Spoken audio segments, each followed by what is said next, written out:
Hi everyone, welcome back to Let's Talk Corrections. I am your host, Karen Davis. In the last video, I looked at the big 5 reasons it's hard to take correction.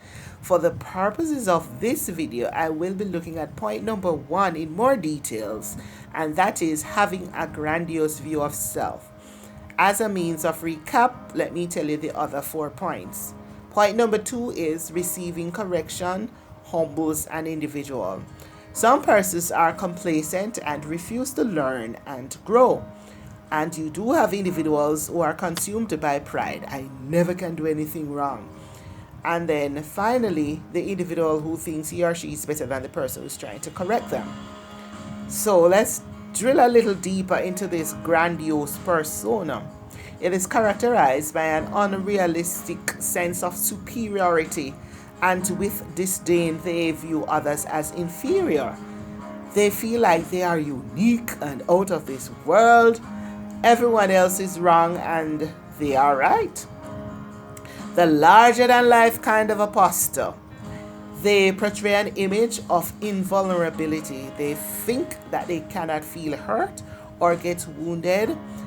They have, the self-inflated or blown-up view of their own importance, their power, their knowledge, their identity, though the evidence or the reality brutally betrays their own position of self. So the grandiose person will engage inevitably in deception, manipulation, and intimidation. In conflicts, you will always be the one to apologize.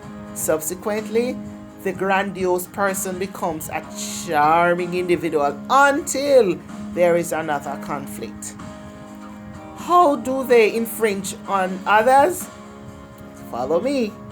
These persons may commit the most unforgivable behavior and feels completely justified by their own actions.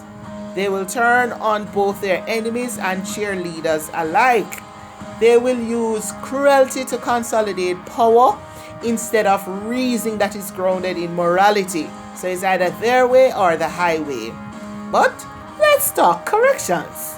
In 2 Timothy 3, Paul speaks about the people who are lovers of themselves, lovers of money, they're boastful, proud, and abusive. And he encourages the church to stay away from such people. But how do we fix this problem? The sandwich effect. The sandwich effect? This is where you tell the person something positive about themselves, like a flurry of positive things about them. Then you share the not so positive thought in the middle, and then you close the conversation with something that is positive. You know, for example, Doctor Who, she says you could use a statement like this. I really love this about you, but you know what would make our relationship even more special is, and you can fill in the blank. Or, you mean so much to me, I appreciate you, and I know you may not realize how this comes across, but when you say this, I feel this way. The important thing to remember here in this video is the grandiose person or persona can only manage a little toops of negativism. So take time with them when you're correcting, and also help the person through empathy and unconditional love. When you do that, I tell you, they may not change their persona, especially if it's deep in their personality, but at least they might be able to catch up on themselves when they have become self-inflated or they are putting themselves above other persons. So until then, bear in mind that high self-esteem and confidence is different from the grandiose persona.